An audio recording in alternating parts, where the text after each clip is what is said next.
Daniel era un funcionario de gobierno, ¿sí? Pero era de los altos, ahora sí que brazo derecho del rey persa. Y te das cuenta, Daniel sirvió con los babilonios y con los persas. Si tú observas la vida de José, la vida de Daniel, la vida de Esther y la vida de Nehemías, son 4 personajes en la Biblia que tienen un denominador común: sirvieron en los círculos políticos altos. Esther como esposa del rey, Nehemías el copero del rey, y José y Daniel brazos derechos virtualmente, ¿sí?, del faraón uno y del rey persa. ¿Y qué marca la palabra de Dios? Fueron íntegros, tenían una relación constante con Dios, Dios los protegió, ¿sí? Y en este caso, en la noche de la prueba, la envidia.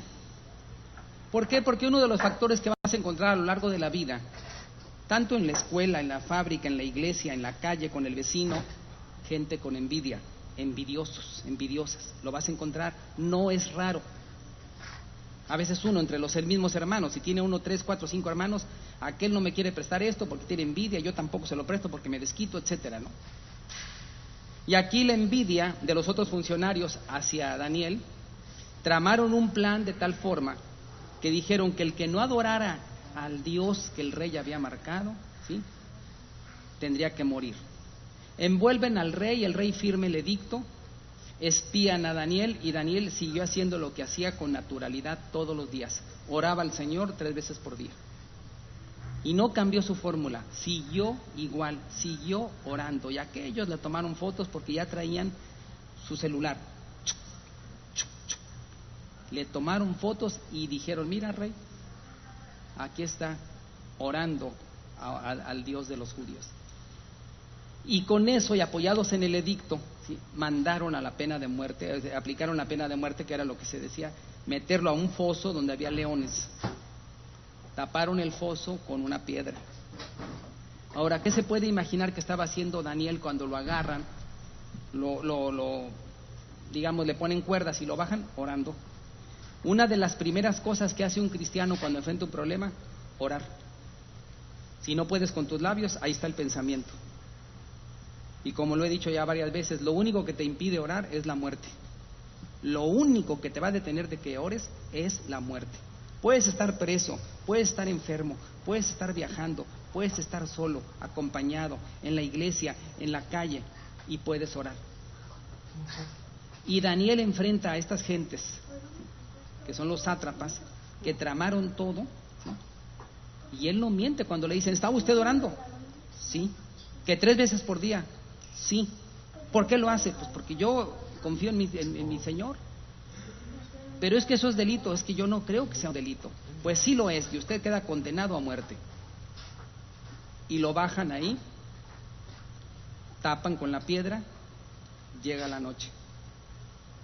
¿Qué hizo Daniel toda esa noche? Oró. No sé si ustedes han pasado por momentos en que te encuentras solo y tienes un silencio y te pones a orar. Quizá no hables en tu pensamiento, Señor, y te das cuenta, se te va el tiempo. Y empiezas a orar por tantas situaciones. Yo pienso que Daniel oró, ¿sí?, y los leones empezaron a lamerle como gatos. Y le decía: no me estés lamiendo porque me distrae mi oración. Y le estaban lamiendo el cuello, y lo lamían, y le empezó a rascar la cabecita a un león mientras seguía orando, ¿sí?, y a otro león, ¿sí?, y los leones se empezaron a comportar como gatos nada más. Dios estaba respondiendo su oración. ¿Por qué? Porque él confiaba en Dios, y confiaba en Dios de una manera veraz, de una manera real. Confiaba en Dios tanto que en la prueba él siguió haciendo lo que hacía siempre: orar al Señor, pedirle al Señor, confiar que Dios es grande.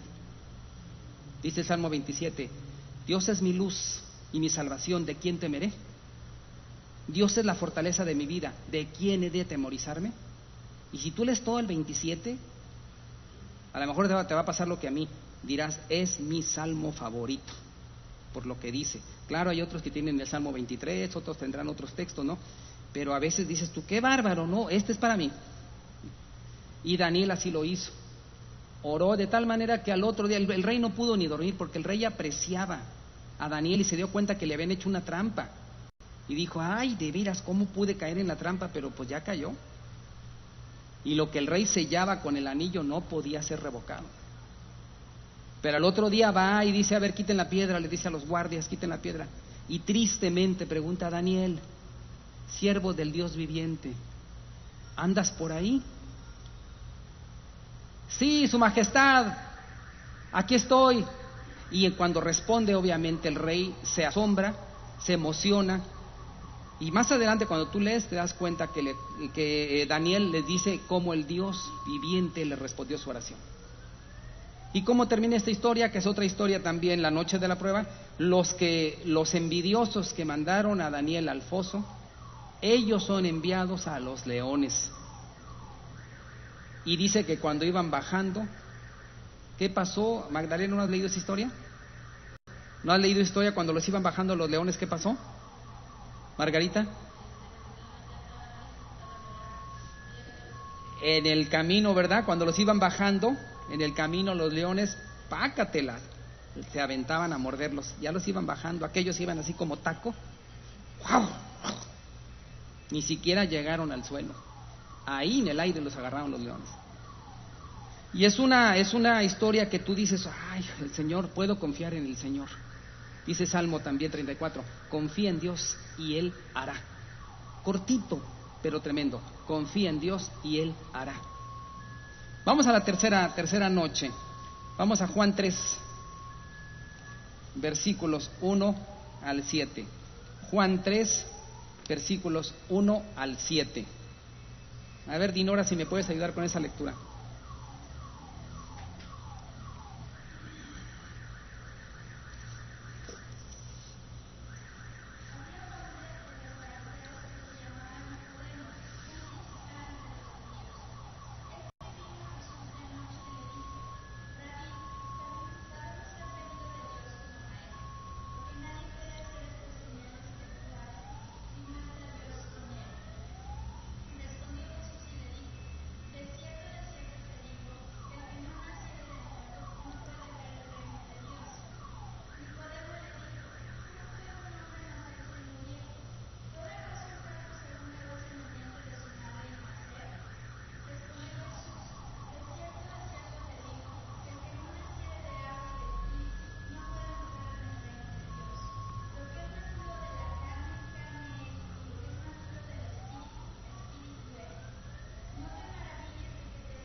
Ok, esta noche le pusimos la noche de la revelación.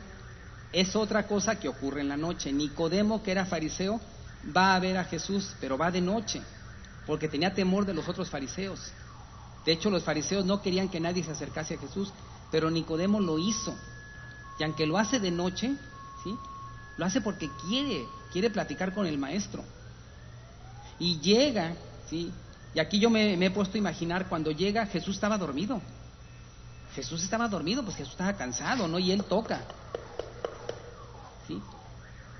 Y abre una persona, busco al maestro. Y el maestro lo despierta, el maestro te busca, Nicodemo, el fariseo. Y Jesús se levanta y lo atiende. Jesús atiende la demanda. ¿Qué pasó? Pues vengo a verte a ti porque he visto todo lo que has hecho y sé que nadie puede hacer lo que tú si no viene de Dios. Y empiezan a platicar ellos dos, ¿sí? Y es curioso porque hay una parte donde Jesús le dice a Nicodemo, ¿no sabes tú esto? ¿Qué es nacer de nuevo, siendo un maestro de Israel? Dice, ¿cómo puedo hacerme yo chiquito y volver a entrar al vientre de mi madre? ¿Será eso? No se puede. No. ¿Cómo no lo sabes siendo tu maestro de Israel? Y ahí pasa algo, se le derrumba todo su conocimiento. Y Nicodemo va a aprender una cosa, que para entrar al reino de los cielos tienes que nacer de nuevo, y esto es por gracia de Dios. No es el hombre el que busca a Dios, es Dios el que busca al hombre. Pero hay muchas personas que llegan a pensar que por hacer esto, por hacer aquello, por descender de esto, por simple y sencillamente tener estos méritos, ya soy agradable a Dios. Nadie, ¿sí?, puede conocer de Dios si Dios no se le revela. Y nadie entra en el reino de los cielos si no nace de nuevo. Nace del agua, nace del Espíritu. Esto es un proceso, una transformación que hace el Espíritu Santo. Hace unos días estaba yo en un negocio, en un internet, y llegó una persona de las que piden cooperación. Dice, ¿no pueden cooperar para la rehabilitación de los drogadictos y de las personas que tienen problemas? Entonces, dice, porque nosotros les damos toda una serie de pláticas para que se rehabiliten y su vida cambie. Y entonces yo le pregunté, ¿y cómo le hacen para que su vida cambie? No, dice, pues hay un proceso de desintoxicación. Le digo, está bien. Y hay un proceso de aislamiento. Ok. Le digo, pero para que su vida cambie, ¿cómo le hacen? ¿Cómo trabajan de adentro para afuera? No, pues sí, pero ¿cómo le haces? ¿Cómo trabajas desde adentro hacia afuera? Ah, dice, los llevamos a misa. Ah, ok, ¿y eso los cambia? Pues sí, porque ir a misa es cambiar. Le digo, pero ¿cómo sabes tú eso? ¿Qué? No, pues porque así es. Le dije, entonces ustedes trabajan con el cuerpo, con la mente y con el espíritu. Sí, total que empecé a hablarle del Señor yo a él, que esta persona era sincera, era sincero, pero no sabía. Le dije, necesitas presentarle el mensaje de la cruz, necesitas hablarle de alguien que los conoce 100%, ¿sí? Y que puede cambiarlos desde adentro hacia afuera. Está bien lo que hacen, el proceso de desintoxicación, todo esto está bien, es correcto, pero mete la semilla hasta el centro del asunto. Total, que él, pues ahora sí que aprendió algo, cómo es importante lo espiritual, así como también es importante lo social, lo físico, etcétera, ¿no? Y Nicodemo, esa noche que fue a ver a Jesús, salió comprendiendo, ¿sí? Y podemos pensar que Nicodemo nació de nuevo. Cuando tú ves a Jesús que muere y que baja en el cuerpo de la cruz y que lo van a embalsamar, lo van a preparar para meterlo a la cueva donde era la tumba, está Nicodemo con José de Arimatea. Pero ¿qué aprendió él? ¿Qué le fue revelado? Que nadie conoce del Señor hasta que nace de nuevo. Por eso en toda iglesia, en Vida Nueva, por ejemplo, toda la gente que esté aquí, solamente Dios conoce los que han nacido de nuevo. Y puede decir el Señor, aquí hay 200 personas, aquí hay 100 hijos míos, por decir un número. Aquí hay 100 hijos míos, aquí hay 100 trigo y 100 que son cizañas, simplemente no son trigo.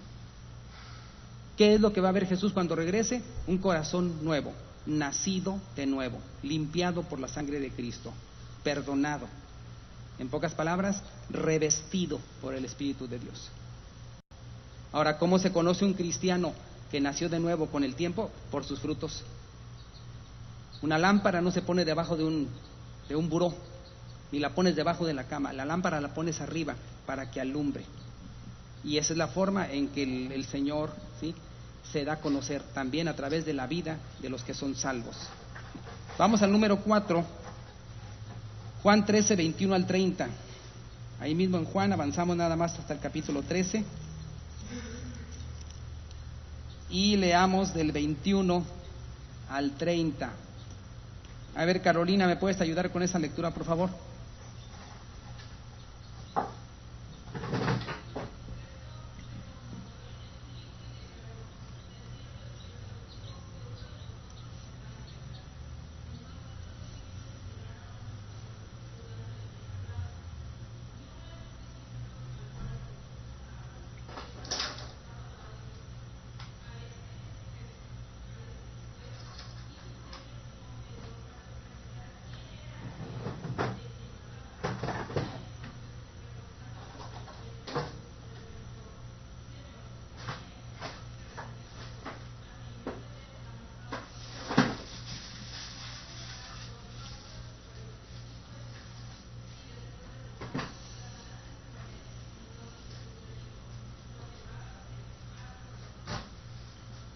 A 30, por favor.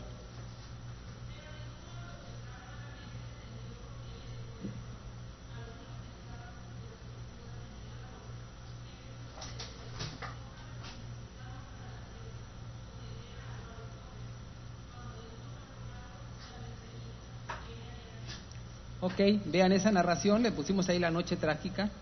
¿Sí? Jesús está en la última cena, ¿sí?, y dice, anuncia delante de los 12, de cierto les digo que uno de ustedes me va a entregar. Y había anunciado que iba a ser muerto. que iba a resucitar. Entonces le pregunta a Juan, el apóstol Juan, ¿quién es, Señor? Al que yo le dé el pan mojado, ese es, y lo hace, y ni así entienden. Judas sale, ¿sí? ¿Y qué sale? Sale a hacer el trato. Ya había quedado en un trato. Él había quedado en entregarlo, ¿sí? Le pagarían 30 monedas de plata, ¿sí? Y Judas sale a encontrar a la gente del Sanedrín y soldados, ¿sí? Porque sabía que más tarde Jesús se iba a ir a orar al huerto de Getsemaní. Y el huerto de Getsemaní pues estaba en un lugar donde siendo de noche era difícil verlo, ¿verdad? Pero si tú has leído toda la historia, los 4 evangelios narran en los últimos capítulos qué fue lo que hizo Judas, ¿sí? Va por los soldados, va por la gente del Sanedrín, ¿sí? Y Jesús está orando, está sudando gotas de sangre, que desde el punto de vista médico, cuando una persona suda sangre, es la angustia que tiene. Ha habido algunos casos de gente que suda sangre por estar en un estrés, en una angustia, en un estado crítico, y revientan los poros y salen gotitas de sangre. Jesús está en Getsemaní y le pide a uno de los apóstoles que lo apoyen en oración. Los apóstoles, en lugar de apoyar en oración, se ponen a dormir, y en eso se ven a lo lejos antorchas, y dice Jesús: levantaos, la hora ha llegado. Y todas esas antorchas, venía Judas hasta adelante. Por aquí es, por aquí, vénganse por aquí. Yo les digo dónde es. Al que le dé un beso, ese es, ¿eh? Así que abusado. Al que le dé un beso lo agarras de inmediato, ese es. Y Jesús está ahí con los otros apóstoles. Llega Judas y Jesús le dice: amigo, ¿a qué has venido? Salve, maestro. Le da un beso y enseguida lo agarran. Yo me he imaginado varias veces esta situación. Lo agarran, lo golpean, lo zarandean, ¿sí? Le ponen unas cadenas y empiezan luego así, antes de investigar, primero golpean, y es cuando también Pedro saca la espada y dice: deja en paz al maestro, y le corta la oreja a uno de los guardias, a uno de los soldados. Jesús le dice a Pedro: mete tu espada en la vaina. Recoge la oreja, el otro está aullando de dolor y se la coloca, y nada más le queda como evidencia a Malco toda la sangre que tenía aquí en la túnica. Algunos dicen, pensando un poquito hacia adelante, que Malco, cuando regresó a su casa y vio toda esa sangre que había y la oreja bien, diría: es el Señor. Algunos dicen así, eso ya es historia secular, es el Señor. Igual que el centurión cuando Jesús muere. Pero esa noche fue una noche pues dura para Jesús, obviamente. Lo golpean, lo llevan al Sanedrín, donde se hace una especie de juicio todo chueco, ¿sí? Porque no había, desde el punto de vista de la Torá, de la ley que tenían los judíos, no había juicios que se hicieran en la noche, todo era en el día. No, a este lo hicieron en la noche y rápido, Luego lo llevarían temprano, ¿verdad?, con Pilato, pero toda esa noche se la pasan abofeteándolo, burlándose. Obviamente no come nada, lo tienen ahí cerca de una fogata. Es cuando Pedro va y lo niega 3 veces. Y hay una parte donde dice que la tercera vez que le preguntan a Pedro: usted andaba con él, ¿verdad? No, yo no, ni siquiera lo conozco, ¿sí? Y dice ahí en una parte de los evangelios que Pedro, ¿sí?, voltea, y el maestro voltea sus ojos y lo mira y se clava la mirada. Y es cuando Pedro sale corriendo y se pone a llorar amargamente allá en un rincón. Y todo esto ocurrió en la noche. Jesús fue entregado, Jesús fue golpeado, Jesús fue sentenciado, y a la mañana siguiente, cerca de las 9 de la mañana, Jesús estaba clavado en una cruz. Es la noche trágica, y sin embargo, como dijo Jesús: yo vine a hacer la voluntad de mi Padre. Y la voluntad era, desde chiquito, desde niño, apuntaba hacia una cruz. Y vamos al último pasaje, Hechos 16, 25 al 31, para terminar. Hechos 16, 25 al 31. A ver, Tapia, si me ayudas, por favor, con esa lectura. Ahora es el apóstol Pablo.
Ese es otro pasaje también que si tú lo lees ves en qué va a terminar. Y también sucede en la noche. Pablo y Silas son arrestados por predicar el evangelio. Son arrestados, son golpeados, los azotan y ya así todos golpeados los meten hasta el calabozo, el último, donde le ponen los pies y las manos en el cepo, en cadenas y todo, allá en el último rincón. Y empieza a ver ahí algo especial, primeramente el testimonio que dan ellos delante de todos los demás presos, porque se ponen a cantar y oraban, a cantar alabanzas. Y los demás presos dirían, caray, ¿quién está cantando? ¿Qué? Pues los que trajeron hace rato, que vienen bien golpeados, están allá en el fondo. ¿Y qué cantan? Pues le cantan a Dios, que, oye, pero qué raro, si estos los golpearon bien fuerte.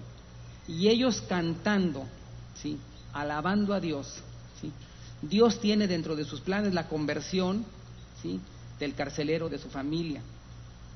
Y algo especial, un milagro que va a suceder dentro de los muros de la prisión, un terremoto, que solamente Dios puede hacer. Tembló en la prisión, no tembló, ¿sí?, en el resto de la ciudad. Tembló en la prisión de tal forma que los muros se sacudían, las puertas, los candados se abrieron, las puertas se abrieron, las cadenas se soltaron. Y si tú lees toda la historia, el carcelero dice, se fueron los presos y se quería suicidar, se quería matar, porque a cualquier carcelero que se le iban los presos lo mataban. Y así con la luz de la antorcha, Pablo le grita, no te hagas daño, aquí estamos todos, no te hagas daño. Y él todavía tiene más miedo ahora. Primero pues creyó que se habían escapado y ahora ve que nadie se escapó. Y es cuando se acerca y le dice a Pablo, ¿qué debo hacer para ser salvo? Yo sé que ustedes fueron encarcelados por predicar el evangelio y sí, oí lo que ustedes predican. Me he quedado pensando, ¿verdad? Pero ¿cómo está eso? Y entonces ahí viene Pablo, le comparte al carcelero, y dentro de toda esa madrugada, si tú checas y más o menos calculas las horas, el carcelero soltó a Pablo y a Silas y los llevó a su casa, les curó las heridas, despertó a su familia.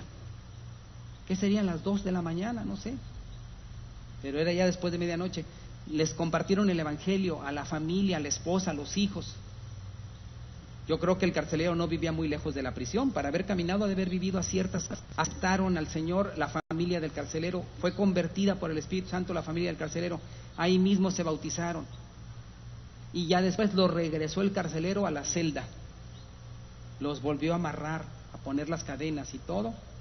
Y a la mañana siguiente dice que llegaron los alguaciles, los magistrados, tráeme a los presos que están en el último. Sí, cómo no, y los trae. Quedan libres, etcétera, ¿no? Pero ¿qué pasa? Esta es una noche llamada la noche evangelística, ¿sí? Se compartió el evangelio y hubo fruto.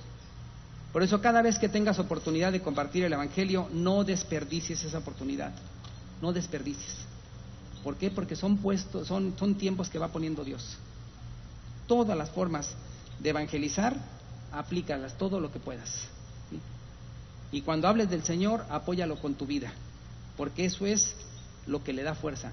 Cristo cambia vidas, ¿sí? Cristo es real, el Señor ha muerto en la cruz para que tú tengas vida eterna, etcétera. Y cuando tú hablas, tú confías de que esa semilla, de que esas flechas que estás aventando, Dios las va a dirigir a donde Él tiene destinado. Y tu vida que apoye eso, porque también somos retroalimentados por la vida de gentes que Dios ha cambiado. Hay cristianos que son muy tibios y que en lugar de hacer que la gente busque al Señor, dicen, eso es ser cristiano, pues mejor me quedo budista. Pero no, tú sí, habla y con tu vida fortalece el mensaje. ¿Por qué? Porque hay muchas cosas que Dios va a hacer aún en la noche y otras en el día. Vamos a cerrar con una oración.